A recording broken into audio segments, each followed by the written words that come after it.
बहुत नहीं, ये वो बोलते छलिए टाइप का, बहुत उत्तम, बहुत ही चंचल, बहुत ही दिमाग वाला। श्री राधे बोले। कृष्ण अपनी बात मनाने में, बात रखने में, बात कहने में बड़ी शानी है। श्री राधे बोले बड़ी चतुर, इसीलिए उनको कहा चतुर श्रोमणी, बड़ी चतुर है। लेकिन कृष्ण मन का मटक राधा बोरी, मेरी राधा कैसी है? बोला कैसी बोली? मुझे एक कथा याद आ रही, सुनो क्या? श्री राधे बोले मुझे ब्रज के भक्तों की एक कथा याद आ रही है। एक भक्त थे सूरदास, आपने भी पढ़ी हो। लेकिन वो सूरदास कैसे बने? कृष्ण के लिए रो रो के इनकी आंखें चली गई थी। इतना विरह था इनको कृष्ण के लिए, इतना विरह। काश हमारे पूरे जीवन में भी एक दो आंसू ठाकुर जी के लिए बह के निकल आए। ये वज्र जैसा कठोर हृदय पता नहीं कब शाम के लिए पिघलेगा, कब पिघलेगा। तो रो रो के इनकी आंखें चली गई थी। एक दिन ये उल्हाना देने लगे श्री कृष्ण को कि अंधा हो गया आपके लिए, रो रो के नेत्र चले गए, अभी तक नहीं आए, अभी तक नहीं आए। श्री राधे किसी शायर ने खूब कहा है, वो आ तो जाए मगर, वो आ तो जाए मगर इंतजार ही कम है, वो बेवफा नहीं मेरा प्यार ही कम है। इसी बात का गम है, इसी बात का गम है कि मेरा प्यार ही कम है। श्री राधे बोले। लेकिन जो इस मार्ग में लग गए, जो इस भक्ति मार्ग में लग गए, जो शाम तो अब मुझे जगत से क्या लेना, अब यहाँ से कुछ नहीं। अगर लेना ही है तो एक ही चीज है, भाई मुझे नाम दे दो, भाई तेरे हाथ जोड़ो एक बार हरि बोल। अगर तू मुझे देना ही चाहता है तो नाम की बख्शिश दे दे, अपने मुख से एक बार नाम बोल दे और मेरे कानों को निहाल कर दे। तो विलाप कर रहे थे, श्री जी से ये दिखाया गया। श्री जी ठाकुर जी को कहने लगे, हे प्यारे जी चलो ना एक बार इस भक्त के पास चलते हैं। ठाकुर जी फिर भी अनमन नहीं करते, ना अभी नहीं, बाद में चलते हैं, अभी इसके पास जाना इसके। श्री जी ने कहा आप नहीं चलो, मैं जा रही हूँ उसके पास। श्री राधे बोले। श्री राधे। अब जहाँ लाडली जाएगी श्याम सुंदर को तो पीछे पीछे जाना पड़ेगा। श्री राधे बोले। श्री राधे बोले। पीछे पीछे जाने लगे, आगे आगे श्री जी थे और वो भक्त रोए जा रहे थे।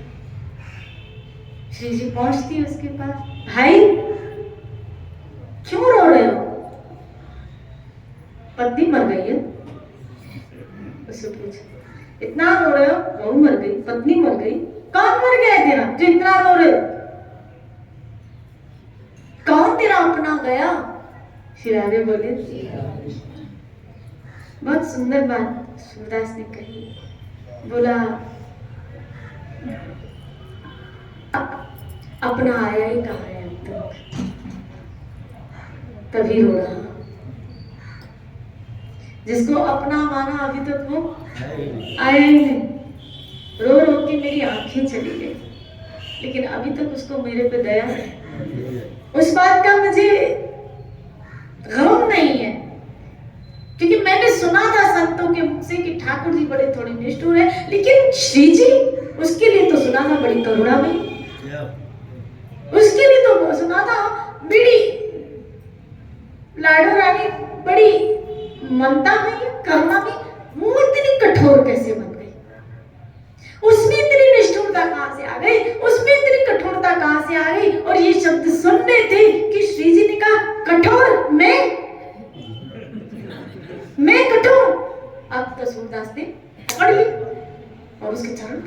पकड़ लिया। बोला आप आ गए श्री जी? बोला अरे मैं श्री जी नहीं। बोला अब आप मुझसे छुप नहीं सकते। श्री जी ने कहा, ठाकुर जी ने कहा लो अब पकड़ो।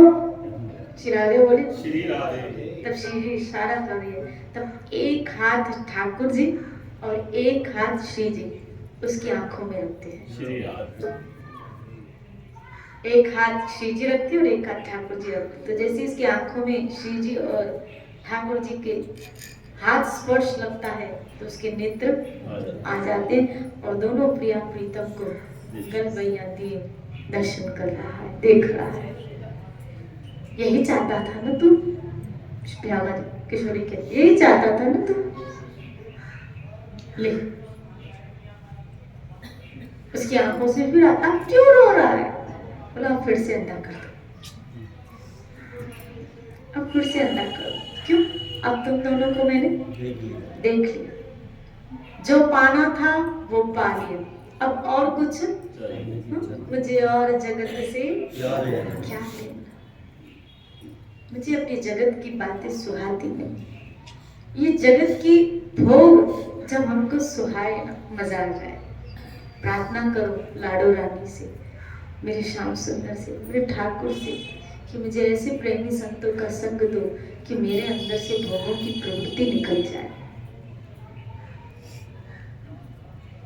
मुझे ऐसा संग प्रदान करो प्रभु कि जिसके द्वारा मुझे आपके चरणों में रति प्राप्त हो जाए। मुझे और कुछ बात सूझे ही ना,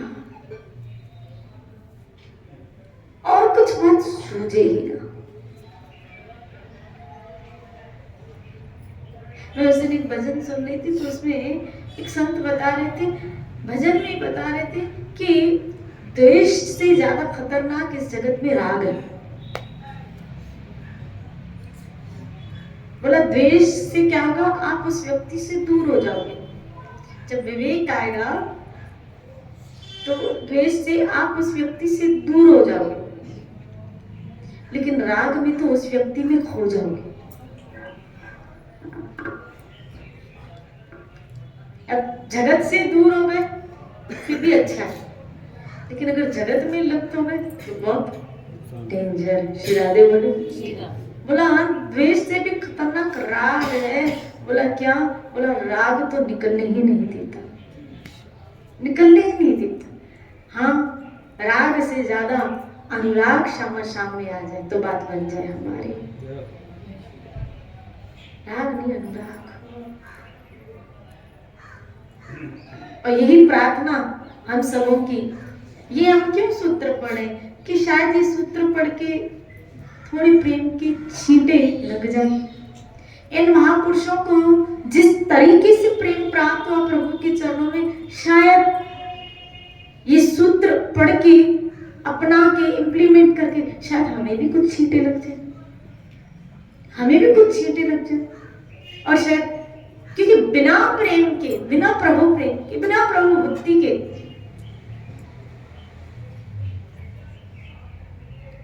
ये जो जीवन पूरा हमारा निकल गया रूखा सूखा। याद रखना, बिना प्रेम के जीवन सूखा है। जैसे बारिश न पड़े तो वहां किसी सूखा पड़ जाता है, ऐसे प्रभु भक्ति के बिना, प्रभु प्रेम के बिना, हरि प्रेम के बिना ये जीवन भोगों के साथ सिर्फ रूखा और सूखा है। रूखा भी है और सूखा भी। आप देखो ना, कई लोगों के जीवन में प्रचुर मात्रा में भोग है, लेकिन फिर भी सूखे के सूखे, फिर भी रो रहे हैं। मैंने देखा ऐसे, फिर भी रो रहे, रूखी का रूखा। और वो जिन भोगों को अपनाते हैं वो समझते यही क्या आनंद का स्वरूप, लेकिन फिर भी तो दुखी रहते हैं। यही मजा है। वाह क्या तो मजा आ गया। श्री राधे बोलिए, बोलो ना श्री राधे। एक वो व्यक्ति जो इन चरणों में डूबा है, रो रहा है लेकिन फिर भी छोड़ नहीं रहा है। रस का चस्का अगर लग जाए, भागवत का श्लोक मुझे फिर याद आ रहा है क्या, एक बार जिनको इस रस का चस्का लग गया फिर वो कैसे छोड़ पाएंगे। एक बार जिनको ये चस्का लग तो जाए, अभी हमें ना समुद्र के किनारे पे क्या हो रहा है, तैर भी नहीं रहे, खड़े हैं खाली। जैसे खड़े रहते तो कुछ कुछ चींटे पानी के लगते हैं ना, तो ऐसे हम भक्ति सागर के किनारे पे अभी खड़े हैं। ये तो संतों के कुछ छींटे उनके आनंद के हमको लग गए हैं। सोचो डूबोगे तो कितना आनंद आएगा। शिरारे बोले उनके कुछ छींटे हमको लगे, कुछ छींटे। अभी भी किनारे पे हम खड़े हैं। कृष्ण से प्रार्थना करो, गोविंद से प्रार्थना करो, क्या कि इन चरणों से मेरी रति जुड़ जाए। प्रभु मुझे कब इस भौतिक जगत से उस दिन भजन एक गा रहे थे, वो भजन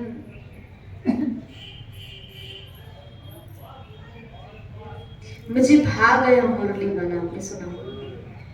मैं मन गई जोगन, मुझे भाग गया मुरली बना, मैं बन गई। मैं सोच रही थी, विचार चला, सच में भाग गए हैं? भाया है सच में? अपने आप से क्या सच में भाया है हमको?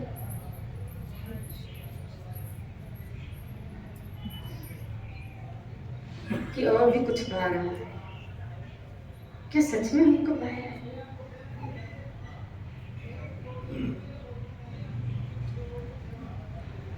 और अगर भाया होता ना तो यहाँ कुछ अच्छा ही नहीं लगता था,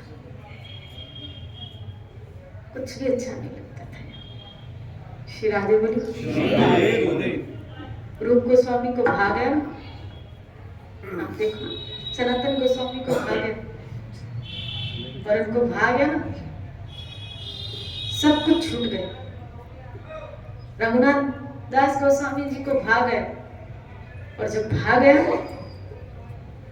इतनी सुंदर पत्नी है, अच्छी नहीं लग रही, बड़ा बंगलो है, अच्छा नहीं लगता है, 56 भोग है, अच्छा नहीं लग रहा है। बोलो ना, नहीं लगता। श्री राधे बोले काश हमारे जीवन में भी ये चीज आए, हम कह पड़े और वो हृदय से बात कह पड़े कि मुझे भाग गया और ऐसा भाया है कि अब यहाँ कुछ भी अच्छा नहीं लगता। इन आंखों में कोई और जचता नहीं, हम क्या करें? मजा आ जाए, भक्ति की तह तक पहुंच जाएंगे हम। श्री राधे बोले इसीलिए हम इन सूत्रों को पढ़ रहे हैं। मैं फिर से इन सूत्रों को रिपीट कर रही हूँ। कंटिन्यू हम सत्संग की ओर चले, सतत हम सत्संग की ओर, इस प्रेम की धारा की तो प्राप्ति की ओर चले कि जो हनुमान दास पोदार हमको समझा रहे हैं। भगवत प्रेम ही जीवन का परम लक्ष्य है। जो ये मानकर अपना जीवन बनाता है वही वास्तव में मनुष्य कहलाने के योग्य है। भोगों में आसक्त, अशांत तथा पाप जीवन मनुष्य से तो कर्म के अनधिकारी पशु आदि श्रेष्ठ है। श्री राधे बोले। अतः इस लक्ष्य को सामने रखकर इसके लिए दृढ़ संकल्प करके मानव को सतत प्रयत्नशील होना चाहिए। नीचे लिखे कुछ साधन इसमें सहायक हो सकते हैं। श्री राधे बोले ये हनुमान दास पोदार जी कह रहे हैं। पहला, भगवत प्रेम को ही जीवन का एकमात्र परम उद्देश्य समझना चाहिए। भगवत प्रेम को, इस व्यक्ति के संग से मेरा अगर ईश्वर प्रेम में कहीं बाधा आती है तो उस व्यक्ति को छोड़ दीजिए प्लीज। तुरंत उस व्यक्ति का संग हमें छोड़ देना चाहिए जो आपको आपके लक्ष्य से, पहले तो लक्ष्य निर्धारित करो और लक्ष्य निर्धारित करने के बाद उन लोगों का संग करते हुए चलो जो आपके लक्ष्य को प्रमोट करे, आपको बढ़ाए, न कि उस लक्ष्य से आपको वंचित करे, हटाए या बाधा डाले। श्री राधे बोले। ऐसे लोगों का संग अब हमको त्यागते हुए चलना चाहिए। जो कहे ना हाँ तू भजन कर, जा जा सत्संग में, ऐसे लोगों के साथ कर कर कर और आगे बढ़। तो भजन करती है, मुझे बहुत अच्छा लगता है, तुम लोग भजन करते हो, मुझे बहुत अच्छा। ऐसे लोगों का संग करो जो आपको प्रमोट करे। ये क्या सारा दिन माला करके बैठे और कोई घर में काम नहीं है क्या? श्री राधे बोलो ना श्री राधे। अरे हमारे साथ चल रहे पार्टी में, यहाँ भी माला उठाना जरूरी है क्या? अरे खाली लहसुन काटना, कौन यहाँ देखो देख रहा है, कौन सी माँ यहाँ खड़ी है? श्री राधे बोलो ना श्री राधे। ऐसे लोगों से थोड़ा दूरी रहिए, क्योंकि आज वो दीवार पे एक हथौड़ा मार रहे हैं, कल बहुत सारे हथौड़े मार सकते हैं, और हो सकता है हथौड़े मार मार के वो हमें भक्ति से हटाने की भी चेष्टा करो।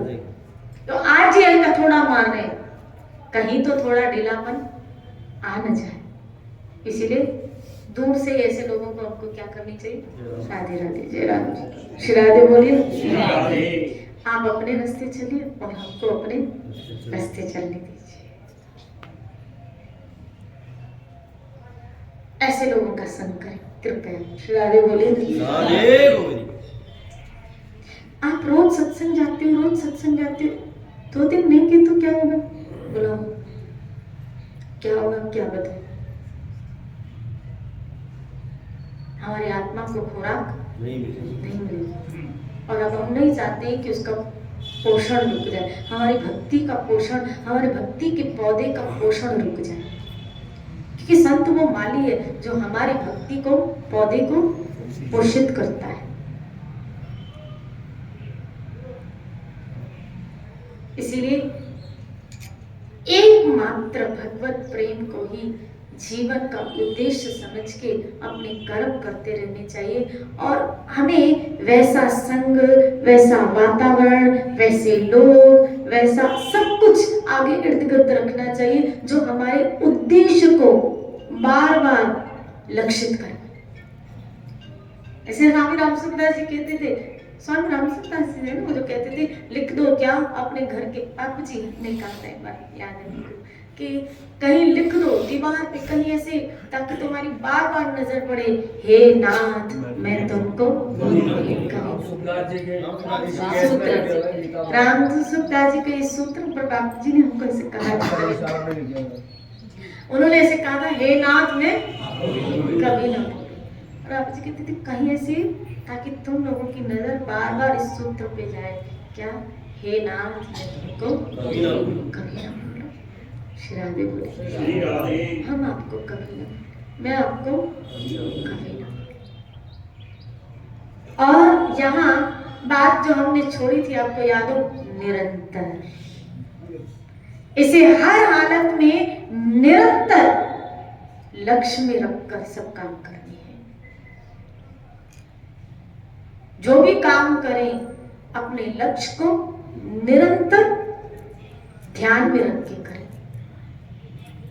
और याद रखना, क्योंकि जो हमारी दिनचर्या है वो भी ऐसी होनी चाहिए जिसमें प्रभु की स्मृति बनी रहे। आपकी दिनचर्या भी ऐसी होगी। एक साधक की दिनचर्या और एक साधारण व्यक्ति की दिनचर्या में बड़ा अंतर होता है। जो ईश्वर मार्ग पे लगा है साधक, उसकी दिनचर्या और साधारण व्यक्ति की दिनचर्या में बड़ा अंतर, उसका उठना बैठना सोना खाना पीना उससे बिल्कुल अलग होता है। श्री राधे बोलिए। ऐसे नहीं जब आया मन में उठ लिया, जब आया मन में सो लिया, जब आया मन में जितनी टाइम आया खा लिया, ऐसा नहीं। एक निर्धारित होना चाहिए आपका, इस समय खाना है, इतना खाना है, इस समय सोना है, इतना सोना है, इस समय उठना है। हाँ कभी जीवन में अस्वास्थ्य वो बात अलग है, कहीं आप चले गए वहां थोड़ा वो बात अलग है, लेकिन साधारणता आपकी एक दिनचर्या होनी चाहिए, हम सबकी एक दिनचर्या होनी चाहिए। श्री राधे बोलिए। आप हम सबको जल्दी उठने की आदत होनी चाहिए, जल्दी उठने की। भले मैं आप कईयों का स्वास्थ्य ठीक नहीं होता है तो जल्दी स्नान नहीं कर पाते, ठीक है, लेकिन उठ तो जाओ, अपने बेड से तो उठ जाओ, अपने बेड को तो त्यागो।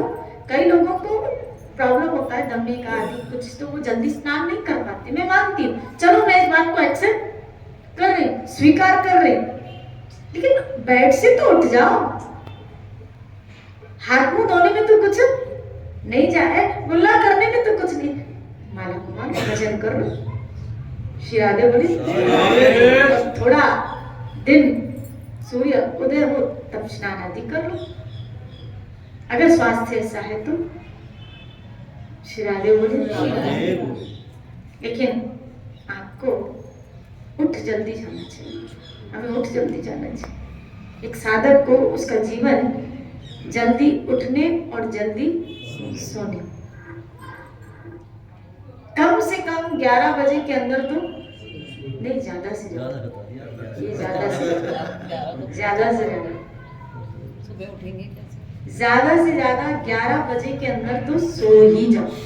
घर गृहस्थी है वैसे तो 10 बजे के अंदर सो जाना चाहिए, लेकिन जो मानो जिनकी दुकान है, शॉप है, लेट सवेल आते हैं, लेट ऑफिस में, जिनके परिवार वाले पति आते हैं, आदि आदि, जिनकी कोई ऐसी प्रॉब्लम्स है, हो सकता है ऐसा, तो कोशिश ये करो 11 बजे के अंदर ये 2 बत्तियां आपकी बंद हो गई। श्री राधे बोलेगी, बोलो ना श्री राधे, 11 बजे के अंदर सो जाओ तो आराम से 4 बजे उठ जाओगे, 3:30 4 बजे आपके आराम से एक अच्छी नींद सो लोगे, अच्छी नींद सो लोगे और ब्रह्म मुहूर्त देख पाओ, और भले ना नहा सको लेकिन उठ के प्रभु को प्रणाम करके थोड़ा भजन करने बैठ जाओ, और आपकी सुबह इतनी मंगल में, इतनी शुभ, इतनी अच्छी होगी कि सुबह सुबह आप नाम जप कर रहे हैं, प्रभु के नाम से आपकी सुबह बेड से भी उतरे भी नहीं कि नाम आपके मुख में आया है। श्री राधे बोली आपका कमरा ऐसा होना चाहिए, रूम का सर्कल ऐसा होना चाहिए, जिस कमरे में आप सोते हो वो सर्कल ऐसा होना चाहिए कि जब आप आंख खुले तो कहीं ना कहीं प्रभु की छवि या कोई सूत्र आपको नजर आ जानी चाहिए, कि ताकि आप उस सूत्र को देखे, उस छवि को देखे।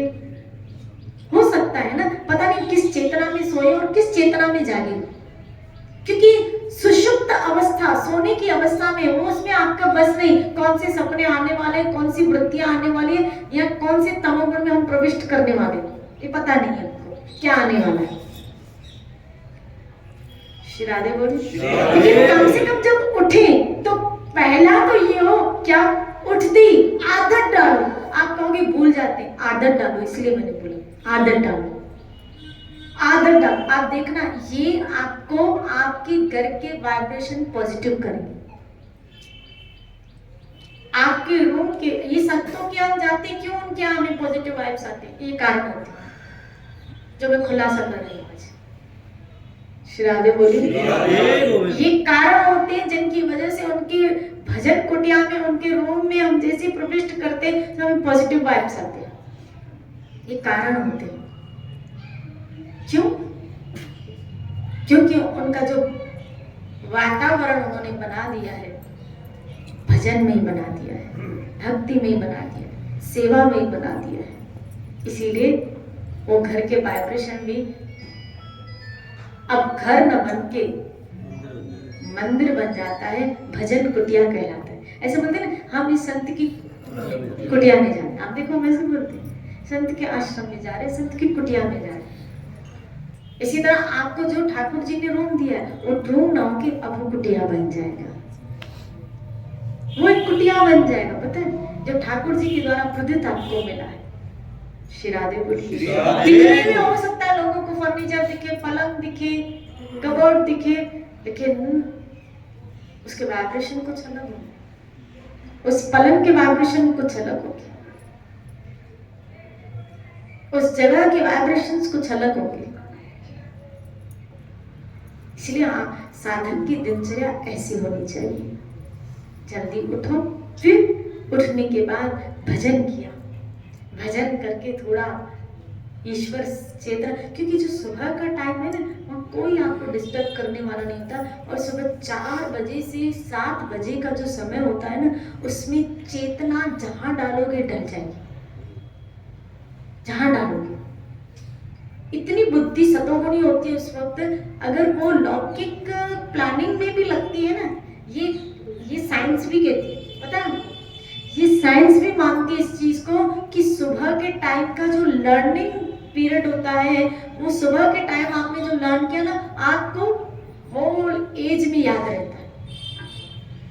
जो सुबह के टाइम किया जाता है, मॉर्निंग के टाइम किया जाता है, इसमें आपका मस्तिष्क जो है पूर्ण शांत मुद्रा में होता है, एक सात्विक मुद्रा में होता है, और वो हम सोने में गंवा देते हैं, क्योंकि उस वक्त हम सोए रहते हैं। और शिरादे बोले, एक भोगी व्यक्ति की सुबह 11 बजे हो रही है, तो वो तो समय, वो सात्विक समय तो वो खो चुका होता है। शिरादे बोले, इसीलिए भले बाद में थोड़ी देर सोना, भले दोपहर में एक 1.5 घंटा रेस्ट कर लो चलेगा, लेकिन सुबह का टाइम मत गवाओ। अगर बाद में सत्संग के बाद, काम करने के बाद 1.5 घंटा भले दोपहर में रेस्ट कर लिया, लेकिन सुबह का टाइम कभी मत गवाओ, कभी मत गवाओ। सत्य इस मौके को कभी नहीं गवाते। भले दोपहर में टाइम निकाल के 1 घंटा रेस्ट कर लेंगे, लेकिन इस सुबह का टाइम वो कभी भजन के अतिरिक्त कहीं नहीं गवाते। और ये बात हमें उनसे सीखनी है कि सुबह का टाइम आपका भजन में ही। आज से ये संकल्प करो, जो नहीं कर रहे, जो कर रहे हैं वो अच्छी बात है, जो नहीं कर रहे हैं मेरी उनसे विनती है क्या, कि मॉर्निंग टाइम आपका भजन में ही जाना चाहिए। देखो श्रीराधे बोले, मॉर्निंग टाइम आपका भजन में ही जाना चाहिए, और कुछ नहीं सोचो, सेवा के लिए भी नहीं सोचो, सेवा भी साथ की बात करो। सेवा भी आपको 7 बजे के बाद, 7 बजे तक आपको भजन भजन सिर्फ भजन करना है। क्या करना है? भजन करना है। पकड़ो माला और भजन करने बैठ जाओ। 7 बजे तक आपको भजन ही करना है। श्री राधे बोली, बोलो श्री राधे। भजन करना है, आपका जन्म धन्य हो जाएगा। फिर 7 बजे के बाद फिर क्रिया शुरू करो, सेवा पूजा, आपकी जो भी फिर दिनचर्या, घर के आदि कार्य का आदि जो भी है। और फिर 9 बजे तो आप सत्संग में समा ही जाते हैं। इसे साधक की दिनचर्या होती है। अब उसमें आपको आदत डालनी है कि जो दिनचर्या मेरी जा रही है, उन कामों में, यहाँ बताया क्या, निरंतर लक्ष्य को ध्यान में रखते हुए काम करें। खाली ऐसा नहीं 7 बजे तक भजन किया फिर छोड़ दिया, फिर भगवान अपने रास्ते और हम अपने रास्ते। जो हम काम कर रहे हैं उस कामों में अपने लक्ष्य दिमाग में रखते हुए भजन करना है क्या, कि ये काम कर रहे हैं, अब वो सीखना है कि किसके लिए कर रहे हैं। जैसे मैं कभी कभी कहती हूँ ना कि हम इधर अंदर देखो, ऑल्टर के अंदर, गर्भगृह के अंदर घंटी पड़ी, लोटा पड़ा, और क्या क्या पड़ा, शंख पड़ा, और कितने साफ सुथरे है ना। क्यों? किसके? ठाकुर जी। किसके? ठाकुर जी। बस यही चीज दिमाग में रखनी है हम सब, यही चीज कि हमारे पास जो कुछ भी चीज है, यहाँ तक कि आपका खुद का, हमारा खुद का शरीर भी मेरे गुरु और कृष्ण का है। जिस तरह ये साफ सुथरे ना, इस तरह इसको भी मुझे साफ सुथरा रखना है। क्यों? ये यहाँ मैली कोई चीज, हम कितनी बार धोते हैं इसको, घंटी को कितनी बार आचमनी करते हो, कितनी बार शुद्धिकरण करते हैं। क्यों करते हो बताओ? क्योंकि किसके लिए यूज में आ रही है? ठाकुर जी के लिए। श्री राधे बोलिए। वैराग्य का अर्थ समझा रही हूँ कि एक्चुअल वैराग्य किसको कहते हैं। मैं नहीं चाहती हूँ खाली आप सब कपड़ों से वैराग्य ले, मैं चाहती हूँ हम सब अंदर से वैरागी बने। हमारे अंदर वैराग्य और अनुराग भी, वैराग इस जगत से और अनुराग हमारे ठाकुर जी के लिए।